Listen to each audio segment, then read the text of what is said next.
Hey everybody, how are you doing today? I'm your boy Christian Israel, and you are tuned into the New Creation Capital Podcast.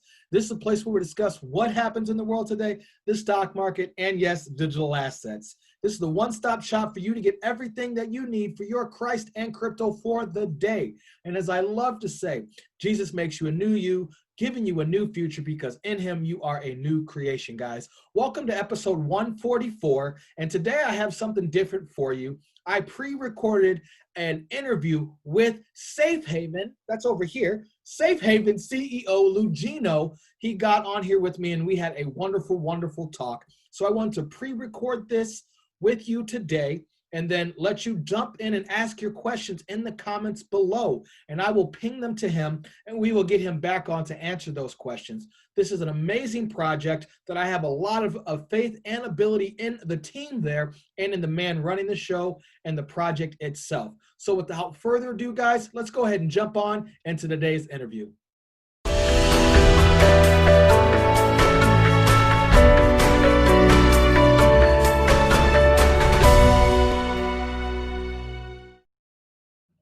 Hey everybody, what is going on? This is your boy Christian Israel, and I am excited to bring to you guys today someone special from some project that is very, very special that I have talked about recently. I told you guys I was going to bring this gentleman on. I'm going to try to say his name correctly right now without crushing it. Logino Dujardin. Oh, I just messed it up. Oh, well, I'm going to introduce him. He is the CEO of Safe Haven. Can you introduce us to you, please? Yes, my name is Logino Dujardin. I'm from Belgium and I'm the CEO of Safe Haven since 2017. So, but don't worry, Christian, many people are struggling on my name, so it's not an issue. For you guys that don't know, I just practiced it before I hit record on this and I couldn't even make it halfway through. So I got his first name right and I'm really excited to have him on. For you guys that don't know about me, I run a company called New Creation Capital Management. We work in financial advisory positions for crypto specifically and blockchain technology. I did a recent podcast, which you guys know, on Safe Haven, which really, really caught my attention. And I reached out, and this man who was very busy doing this amazing project found time to talk to not only me, but us about his project. So, Mr. Logino, can you please tell us what Safe Haven is for those who have no idea? Yeah, Safe Haven is basically an asset management company we founded back in 2017. And we were mainly focused on digital inheritance, like what happens to my Bitcoins, to my Ethereums, if something happens to me tomorrow. Since 2017, we have been building our main solution in Inherity, who was first on the Ethereum blockchain, but we moved from Ethereum to VeChain back in 2018. And that was a smart decision, okay? So we had a very dedicated fee farm behind us. We have the support of VeChain, of Sunny, the CEO of VeChain. And thanks to Sunny and one of our advisors, Cream, Jackson Fu, who is known in the VeChain community, we broadened up our scope. So we had our digital inheritance solution, we made a fundraising solution, we made a charity solution, we made a hardware solution. So we can talk about this later. But we founded a company with 3 people. So me and 2 other founders, and 2 of the 3 have children. I have like 2 daughters and a son. The other founder has 2 kids, and he was one of the early Ethereum miners. And one day he came to me and asked me like, hey man, look, we are investing in cryptocurrencies. We put in a lot of efforts, put in a lot of time, put in a lot of money. But what happens to our cryptocurrencies if tomorrow we came out of the house and we got run by a bus? That was a good question.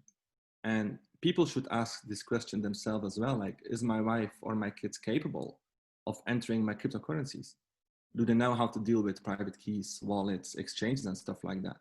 And that was the main reason we decided to start building a platform to make it accessible for everyone.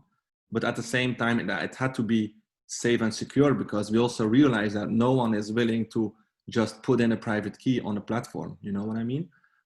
So we tried to build a solution that we think is 100% safe, 100% secure.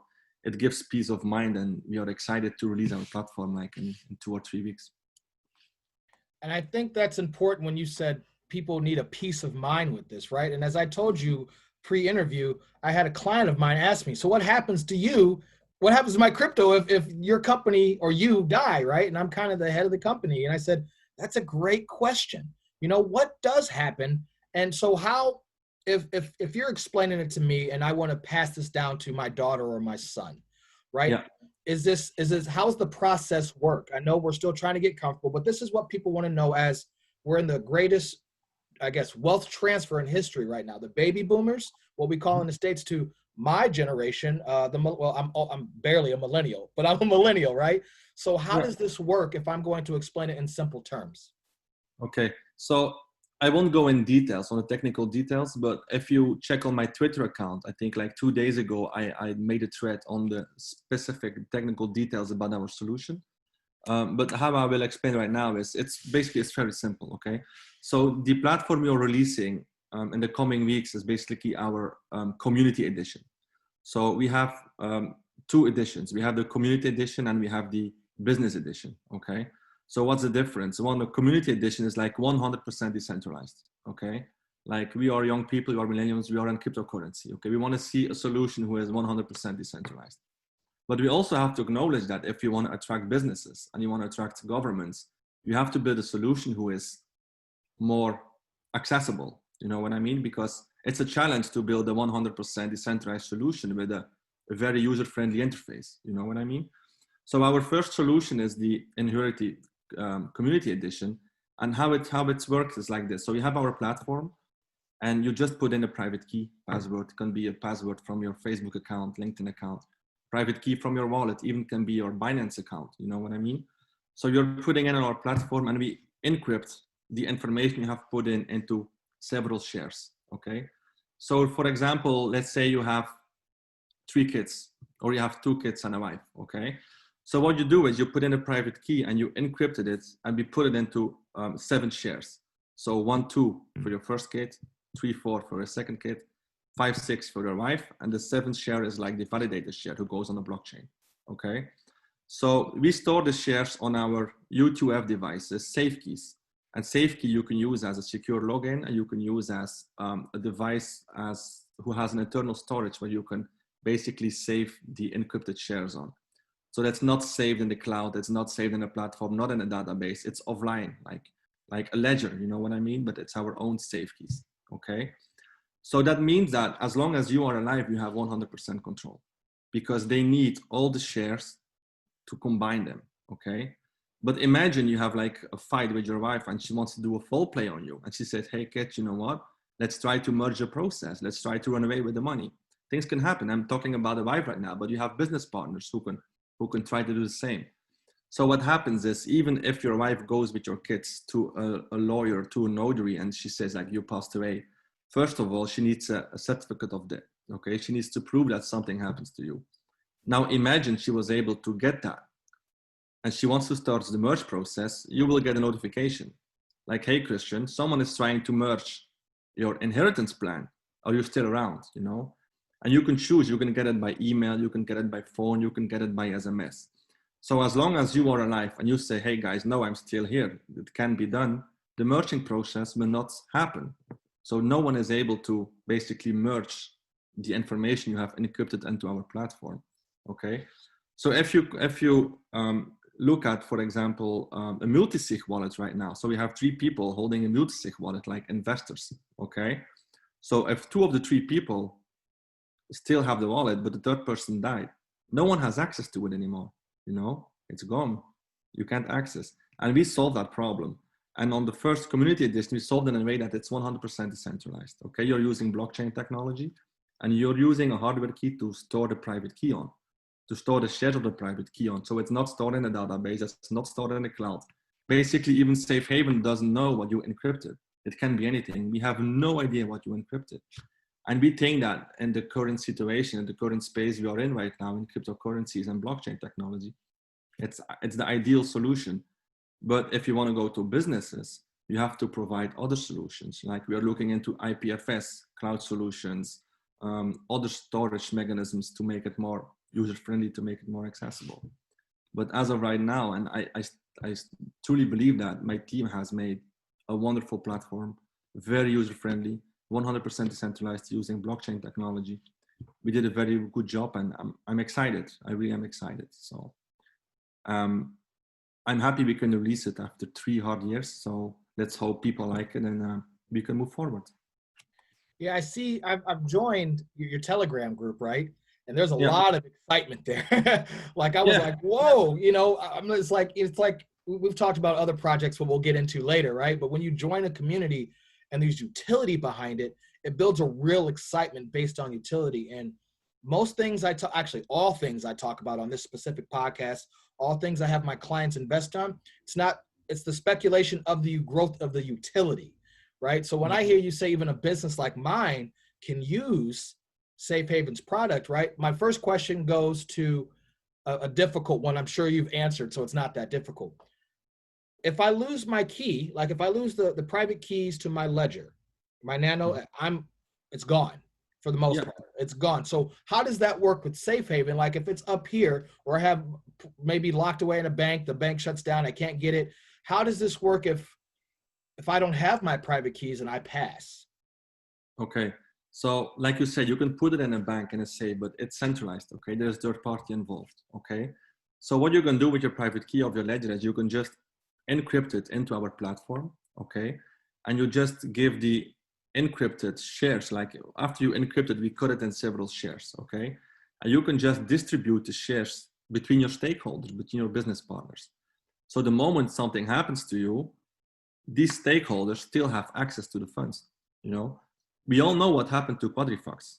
Like the owner died, the funds got lost. Okay, and that's what I'm saying on my Telegram. Like it's endless.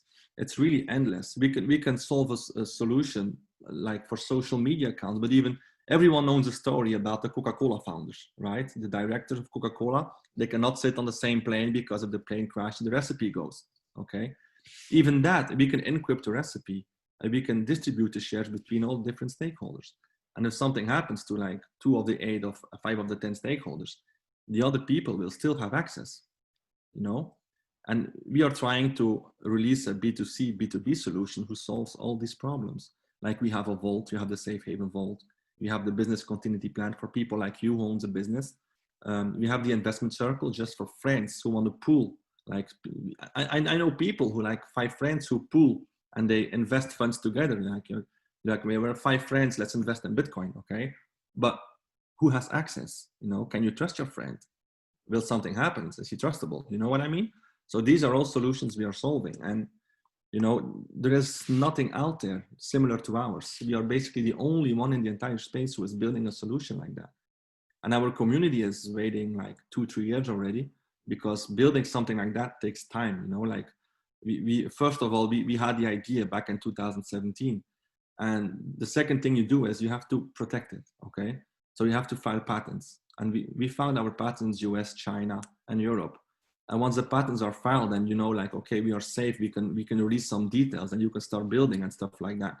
So things like that take time, you know, and everyone is so excited because back in 2017, Christian, once we released our idea, we had to convince the people about the importance of digital inheritance. You know, it's a niche. It's not that sexy like building oracles or building bridges. You know what I mean? So people say, okay, it's a niche. You know, I'm 20 years old. I don't think about my legacy. But you better should, you know, especially with the COVID-19 situation going on. Anything can happen. If there is one thing you have no control of, it's the day you pass, right? So why not make sure you have a solution? And that's something we are building.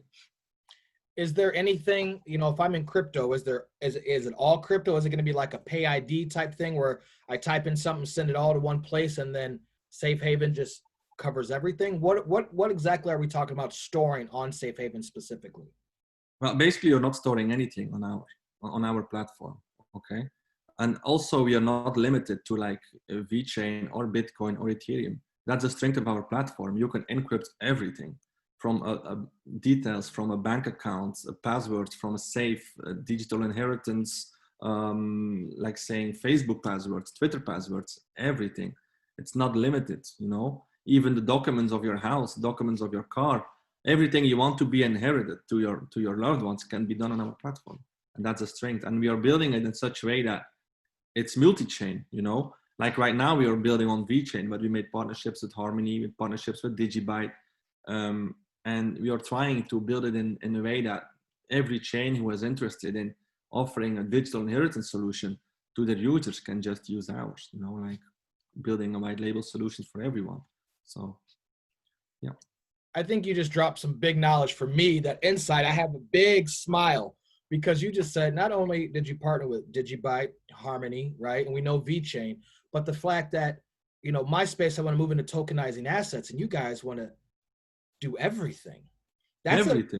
That's a big, hey, we're going to do everything. So that says we have a big goal in mind, which I applaud you, because some people, it's not really a niche anymore. It's an important space that we want, where we're going towards. I mean, so if I want to move, if I want to, all my bank documents, my birth certificate, my social security stuff, my bank information, it's no longer a paper will.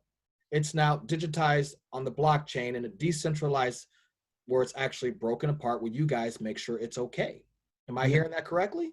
Yeah, correctly. And what we are doing is we are basically combining the safety of the blockchain technology and the trust of a legal entity. Okay. So we are convinced that even in the decentralized world, you will always need like a legal entity confirming, like, for example, did you pass away? Blockchain can confirm that, you need a legal entity like a lawyer, a notary. So we are basically combining these two like legal entities who will verify the moment you passed away with the technology of blockchain technology. And we think that's the ideal combination to build a platform for the future, and like you said, we do everything. We can do everything. It's not limited, everything that you can upload or put in as a text can be made inheritable. So, yeah.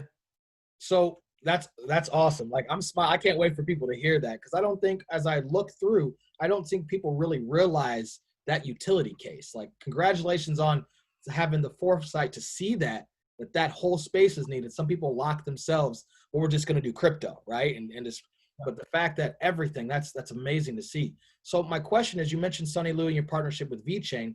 How does VeChain and the VeChain block, the VeThor blockchain, right? How does that, how do you mix with them? What is the real partnership here? How does it work?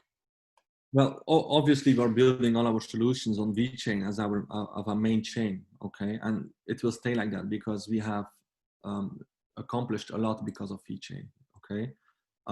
And one of the reasons that we believe that VeChain is one of the better chains in the market is first because they have the MPP solution, okay? And they have the clause solution, which is not doable on Ethereum. And for us, MPP is very important, like fee delegation. People should be using the blockchain without knowing you're using the blockchain. That's basically Sunny's vision, okay? And I'm sharing that vision. And this was not possible on Ethereum. But the strength about the Inherity platform is even when you have VTHO that you can be used as a gas on the VeChain chain, we are using our own token, SHA, as a gas. So basically you need SHA as a gas to write a transaction to the blockchain. And that as well is also the strength of VeChain, If you go on Ethereum, if you build a dApp on Ethereum, you have your own token, you're still using Ethereum as a gas, you know what I mean? So that's, like you said, our platform has a massive utility. We can cover every case, like anything you want, we can make it inheritable. And if you can combine that with a healthy tokenomics, like we did, I think you have a story of success. And yeah, let's see what the future brings. So you mentioned your partnerships, Digibyte, Harmony, right? And I know you're partnered with Plair as well, another part of VeChain. Let's talk about why would somebody partner with you guys, right? What is the point? How do the partnerships work, and what you can speak about anyway, right? So I see Safe Haven, Plair, I actually did a podcast on it, partnerships built on the VeChain ecosystem. How does that work? What do you guys do together? Well, we've been contacted by several projects already, even outside the VeChain ecosystem, because, like, for example, Plair, Plair is a gaming network, they're building gaming solutions. And we even got the VeChain community coming to us like, hey guys, I'm a professional player, for example. I'm an esports player, okay? So I've been spending hours, months of years, like playing, and I've been building like some kind of a rank, I've been building a reputation in the gaming world. And I don't want this to be lost the moment I pass, I want to transfer this to like my son, or to like, how do I say, like a co-player, for example, okay? And this is something Plair contacted us to, like, can we do that? And it's funny because recently, I think it was yesterday or 2 days ago, we got contacted by another VeChain or project who was building several NFTs and gamification, stuff like that. And they had the same idea. They said, hey guys, look, we are building an NFT marketplace. But what happens if the owner passes away? What happens to his NFTs, you know? Can we make them inheritable? We say, yes, sure. Okay, we can make everything inheritable. So people are really starting to see the importance of digital inheritance. And it took us a while to change people's minds. You know, like in 2017, no one was talking about digital inheritance. But all of a sudden, 2-3 weeks ago, we got covered by Cointelegraph out of nothing. You know, like what happens when your Bitcoin, when you pass away. And since that article of Cointelegraph, we have seen people contacting us like, guys, this is interesting. Okay, we want to use it. We want to use it for this, we want to use it for that. So we just keep expanding. And if we see a use case that we think is viable and we think it has a future, you know, like contact us, you know, we can work together. That has to be exciting for you. How does that feel to know that people are seeing your vision?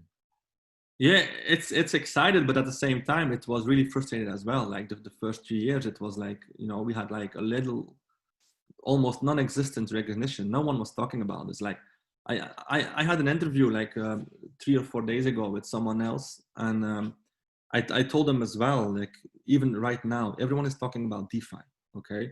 Decentralized finance, it's a hype. And I told that person as well, Safe Haven has been building DeFi solutions since 2017. No one was talking about DeFi, you know? And even right now, we see charts popping up like all the DeFi projects, but Safe Haven is nowhere. No one is talking about this, but we are solving a massive problem and anyone in the crypto space can use it. You know, like everyone who is holding any digital asset can be a customer of Safe Haven. So now we are trying to expand and doing some marketing and stuff like that. And we can see that people are getting to picking it up right now. So yeah, it's a pleasure, really, it's a pleasure, yeah. So I hear you talk about kind of the markets, and I never ask a CEO these questions or anyone who runs it based on the price of the asset, right? But, you know, we've talked about Ripple. We're going to get into that because you and I see eye to eye on that. Where do you see, and you can say, I don't want to answer this. That's okay. Where do you see this going? Because I think Safe Haven on CoinMarketCap is ranked a little lower. I think it's super low, right? Because it's a newer project to us, right? Yeah. And out here, but not to you. Do you see this being a top 50 coin, a top 15 coin, a top 10 coin? Where do you, if you want to answer, where do you see this going? Well, if I'm correct, 5 months ago, Safe Haven was at place 1,600, something like that. And today, if you look at CoinGecko, we are like at place 330, okay? So normally I don't talk about price of my token, you know, and I almost never watch the own chart of Safe Haven. You know, we are so focused on building, but we had a good run in like the past few months. I think like 1,500%, something like that. But the token appreciation will depend on the usage of the platform. Okay, and that's also our responsibility. Okay, we have to put our products in the market so people can see the value. And if we can have like, you know, the inheritance and the legacy business is like a multi-trillion-dollar business or multi-billion-dollar business, okay? And I made a tweet last week or 2 weeks ago, like we have 50 million wallets in the crypto space, okay? Imagine that like 5 or 10% from the 50 million, like 5 million wallets make an inheritance plan. And you need SHA to make that plan. You know, my question was, will we have enough SHA, okay? So if that problem occurs, okay, we did a great job. You know, I don't like talk about token value, but I think our tokenomics have been made in such a way that we can, you know, like we can accept people, we can accept users like thousands, millions, you know, so we don't have to worry about that. But like token appreciation price, you know, for the people who have been with us since 2017, I hope they will be rewarded for the patience. But I will not say like we will be $1, $5, 50 cents. I have no idea, you know, I have no idea. So. Well, the reason I asked that, because I see, and the reason I normally don't ask that, and I asked you that question for a couple of reasons. So let me tell you why. I'm big on use case. So I'm a fan when I really dig in. And you're familiar with the CTO of Ripple and David Schwartz saying, yep. Ripple cannot function at its grand utility at the price that it's at. It's built to scale, right? And so if we're talking 5 to 10% of the 50 million wallets that are out there, plus it sounds like you're built to scale. I mean, you're not just trying to focus on crypto. So what happens? Are you able to add more SHA to the ecosystem? Are you guys maxed out? Because what if this really takes off and we have 50 million now, but we know when regulation continues and mass adoption, you're going to be talking possibly 500 to 1 billion wallets, because people have multiple wallets, right? So what happens with, and again, it's a good issue to have, when you guys grow? Can you add more SHA to your ecosystem? Are you guys locked in? Are you burning? Tell us how that works if we get that issue where, oh man, we have too many customers. So we have like 8.5 billion SHA currently, total supply, okay? At the moment, we have like 4.5 billion circulating, okay? So the first thing is, from the 4.5 billion circulating, already 3 billion is locked in our masternodes program, okay? So it's soft locked. People can sell whenever they want, but it's off the market right now, okay? And our smart contract is made in a way that you can't make any extra SHA. So it has to be the 8.5 billion, okay? What we are doing when you make a plan into Inherity, you have to have some minimum of SHA into your wallet because it's used as a gas, okay? So the SHA you used as a gas is gone. You can never have it back, okay? So what we are basically doing is the SHA is gone. So it's basically deappreciating in tokenomics. You know, we have less SHA over time. So we have 8.5 billion, you know, we can trade in decimals. You have to be a massive company, you know, to have run out of SHA. That's my opinion, okay? I don't think it will happen. If it happens, we have a problem. We can solve that problem that day, but I don't think we will get there. The strong thing about tokenomics is we have burning, we have staking, stuff like that. And it's used as don't have better tokenomics like that, in my opinion. And I also remember that the CEO of Ripple said one day, like, only the platforms with the strong utility will survive, okay? And I think we have that, but it's up to us to show the people that we have it. And I'm thankful that people like you are willing to have me on an interview like we're doing right now, so we can show people what we have, and we can let them know that there is a solution on the market. So, Mr. Logino, I'm excited to have you on. Because for your, my brain, I'm very analytical. So numbers I see all day, but when I see someone make something like a creation, like a Post-it or sliced bread, right? Yeah. I think Safe Haven is a sliced bread idea.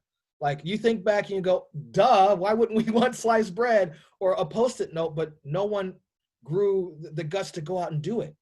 And so the reason I was like, I have to have this guy on, people need to know that this is out there, because like I said, now all my neighbors, because it just came on their phone, they can buy Bitcoin in a Cash App. They go, hold on, don't you deal in crypto? Hey, Christian, hey, tell me. And so then their first question is, well, what happens if I die?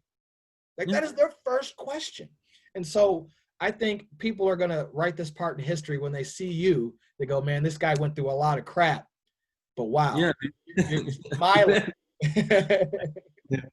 Yeah, we went, you know, but luckily we have a very strong team, always kept the same vision, like building.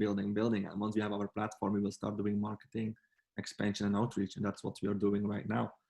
But luckily we had some media outlets who started to write about digital inheritance. And there was a guy on Twitter, I think it was the Wolf of All Streets or something like that. All of a sudden he started tweeting about what happens to your Bitcoin when you pass away. And for us, it's a blessing, you know, like people like that starting to talk about the problem, and knowing that there is no one in the space who is solving the problem but us. You know, it's getting more eyes on us, and I couldn't be more happy. You know, it's like a reward for the hard work we have done in the past 3 years. Absolutely. So we talked about your team being 3 when you started. Where's your team at now, and when do you think you're going to be full blown ready to kick the doors down and say, all right, here we are now, come on? Yeah, so we are with 3 founders. Okay. I'm more on the business side of the company. The other founder, Jürgen, he has worked as a security engineer for the European Parliament for more than 15 years. So he is also the brain behind everything. He's also the guy who wrote the white paper, who thought about everything, who wrote up the patents and stuff like that. So he's the genius, you know. He's the genius. And then the other founder is Andy, is like a full stack engineer, also a very clever guy. He's like how do you say this? He's like, everything has to be perfect. Okay. He's not releasing a product before it's not perfect. So we have like a perfect combination. You have a technical guy who has the security engineer, had the experience in the blockchain. We have Andy and we have me. Besides me, we have Thomas, who is like business and outreach. And we have 3 people who are also moderating our Telegram and doing outreach as well in the US. Okay, so I'm doing Europe. The other guys are doing US. We are talking to partners for China and Japan right now, doing outreach. Right before you had a call for someone from India who wants to help us with outreach. We are a small team, we are like 6 full-time people, but we will get there, we will grow based on the funds we have. Okay, we raised like 1.3 million back in 2017, and it's not because we didn't have the chance to raise more. We were oversubscribed at 500%. If we wanted, we could raise 10 million. Okay, but we said like we don't need 10 million. Why would we need 10 million to build a digital inheritance platform? Okay, so we raised 1.3 million. We have a small team. We have very bright people. We have a vision. And we have people around us, like business partners, who are starting to notice us, who are willing to help us expand. So, we will get to a small project, small team, but with a high vision, and we are willing to work. We're willing to hustle, like we say. So there is, we have a bright future, let me say this. And I think anybody, and I'm going to point out, because you're dropping a lot of knowledge in here that I think people, if you've ever run a business, growing too fast can be the worst thing for you. Yeah. Take your time, take your step, build your team, right? And the people around you, chemistry is so important. Same visual, same acuity, same goals in mind. And I think hearing that, anybody who does business should be like, okay, I'm jumping in on SHA just because what I'm hearing coming out of Logino's mouth. So if I'm trying to jump in on SHA, and I know we talked about some exchanges earlier, right? How do I get into it? What do I do if I'm someone who's just never been in the space in general? I have people all the time reach out, how do I get in Ripple? Right. So, and I say, well, Ripple's the company, Labs, then you have XRP. Safe Haven's the company, SHA is the token. So how does somebody who doesn't know anything, how do they get in after listening to this? Well, first I would say is, join our Telegram. We have amazing people who are willing to help. We have a very dedicated VFAM community. And SHA is currently tradable on OceanX. That's basically the VeChain ecosystem exchange. And we have Bitrue. I think everyone from the Ripple community is aware of Bitrue. Of course, we are speaking to other platforms as well, but like I said, in the past 2-3 days, when we are talking to exchanges or liquidity providers, like we call them, you can get SHA listed anytime you want. Okay. You can say, hey guys, okay, list me if there is fee or not. Okay. Just list my token. That's not our vision. Okay. We want to solve a problem, and we are aware that the most people who wants to use our platform will come from the exchanges, because we have millions of people using Bittrex, Binance, KuCoin, and other exchanges, okay? So these guys are basically our business plan, because we know that most of the value will come from exchanges. Most of the people who will use our platform will come from the exchanges. And then we have SafeKey, our UTF device, like we discussed before, right? And what we are trying to do is we're trying to make a package deal, okay? So we want to list our SHA token, okay, that's fine. But at the same time, you can provide an extra solution to your users. We have Inherity. Why don't you push like a digital inheritance solution coming from your exchange to your users? It will bring extra value. At the same time, we have SafeKey. It's a UTF device. It's a hardware key. So people don't have to use their mobile phone anymore to log in, like it has been hacked before the Google Authenticator. Everyone knows that. But if you can use our SafeKey as a secure login, it's a win-win. We have an extra security layer. We have an extra product who is Inherity, and you can list our SHA token. And these are the deals we are trying to achieve, and these are the deals we are going after. And if you notice that an exchange has a short vision, like we just want to list a SHA token and that's it, like, okay, wait a little bit, we have other priorities. We want to build a solution, and we will see in like 1 or 2 years, and we can come back, okay? Our main focus right now is having customers and having a user base. And it's not our focus right now is not getting listing on 10 or 15 exchanges without any use case. So that's the difference. Maybe it's an unpopular opinion, but that's, in my opinion, the best thing we can do. Now, I feel foolish for asking this question, but I have to ask, and I'm not going to talk about any other coins with this. We just know there's been owners and founders of other projects who've had token and either dumped it on the market, sold at a price. But I feel like I already know the answer to this, but I'm going to ask anyway. Do you guys sell SHA to run your business? How are you looking? How do you personally, because I guess you know it. Yeah, do you understand what I'm asking you? Or do you want me to? Yeah. Okay. What you're asking. Yeah. I can say that all three founders personally hold no SHA. And maybe that's strange, like because every CEO, every founder has a lot of tokens, okay? All our tokens are held by the Safe Haven company, okay? And are we selling SHA to maintain our business? Yes. Are we dumping SHA on the market? That's a different story. No. So we have partners who are basically coming in, who wants to hold a SHA token as a form of trust, So we have several B2B partners who already are maintaining a legacy node, like one of our highest tiers, and they are buying basically the legacy node OTC from the company, and that is how we get our funding. We don't need to send millions of SHA tokens to OceanX or to Bitrue and sell them on our community to fund our project. Also, the strength of the project is it's still 100% owned by the three founders. We had no venture capitals, we had no equity, so we had a lot of possibilities still open, okay? And right now we are preparing our seed A round. Like we are preparing our first equity round, like a small equity percentage we will sell to bring extra funding. Because the money we raised back in 2017, it was not a lot, but it was enough to create our platforms. But the biggest spendings will come from marketing, and to get your products out in the crypto space. And like everyone knows, crypto space is worldwide. It's not like it's only Europe or only US or only China.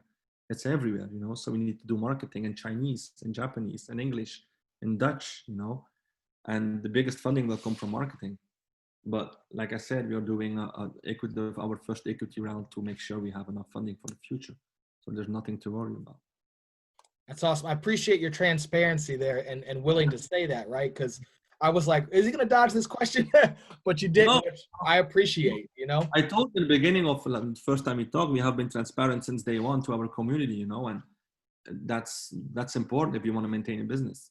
So absolutely. We have people with us since 2017, still holding our SHA token since 2017. They have seen gains, they have seen losses. And these people are dedicated, and it's my obligation to be transparent and to tell them what we are doing. Like every Friday, we are doing a flash update, like, hey guys, we have done this in the past week. It's my obligation. It's the least we can do. So why not? Awesome. So I'm going to switch real quick because we're getting about 20 minutes, 25 minutes in. So you and I see a different token that you and I think agree on. I'm an XRP guy. I'm a Ripple guy. So I ask everybody this: what do you think about XRP, the XRP ledger, the on-demand liquidity, Ripple Labs in general, Brad Garlinghouse? We can go on and on. What do you think? What are your opinions on the space, what they're doing? Tell us about it. Well, I told you before that XRP was one of my first assets I bought back in 2015, 2016. And we share the same vision, like banks will never disappear. They are government owned, Banks will always be there. You have people who have trust in decentralized technology like blockchain technology. But you also have people who are holding on to like a centralized organization like a bank, So these things will never disappear. And I think what Ripple is trying to achieve within the banks, it's needed, it's another solution, it's needed. And do I believe that Ripple will have mass adoption over time? Yeah, of course, why not, I told you before, I have people in my family working in banks here in Belgium, and they even start talking about Ripple internally within the bank people. People who have no idea about blockchain or Bitcoin, but they know Ripple, and people have several opinions about XRP and Ripple. I have my own, you have your own. I respect everyone's opinion, everyone has the right to have his own opinion, but I like Ripple. Why not, So I've got a couple more questions for you and we'll wrap it up. The first question, they're kind of the same. Where do you see the crypto space in the next 5 to 10 years? And then the part two is, where do you see Safe Haven in the next 5 to 10 years? Okay. I'm a big believer in cryptocurrency. Okay, otherwise I wouldn't start a project. But I believe that some regulation is needed. Okay, we have seen some things in the past that are questionable. Okay, and people could, if I talk to someone about Bitcoin, they say like, oh yeah, it's the cyber money, or the cyber stocks, or yeah, Bitcoin, it's used in the black market. So we have to change people's minds about Bitcoin. And we are seeing big companies like McDonald's, Starbucks, starting to adopt blockchain technology, adopt Bitcoin. So that's a good thing, right? So people are starting to see the value of Bitcoin. And the moment we can have some kind of regulation, like, trading regulation and stuff like that, we will see more people coming in, I'm convinced, okay? And where do I see Safe Haven in that story, if Bitcoin goes mass adopted, if you have mass adoption around Bitcoin blockchain technology, everyone will need a digital inheritance solution, everyone, and yeah, like I said, we are the only one. We are the only one who can, but you can put in everything as on the blockchain. So we will have, we can play a significant role in the next 5 years if you keep working hard, okay? You don't get anything for nothing. You have to keep working hard. And people like you who are interested in the project, who spread the word, you guys are gold for us, okay? Because we are a small project, and people like you who deserve all the credits, who are taking your time to interview people from our team. You guys are gold, and it's also depending on you guys, depending on our community. Share the word, tell people what we are doing, tell them what problem we are solving, and I'm sure that in 5 years, when we talk again in 5 years, it will be a whole different story. Yeah. Hopefully we're talking sooner than 5 years. Yeah. But I appreciate that. So 99% of my clientele, okay, Yeah. I have put SHA, Safe Haven, into their portfolios.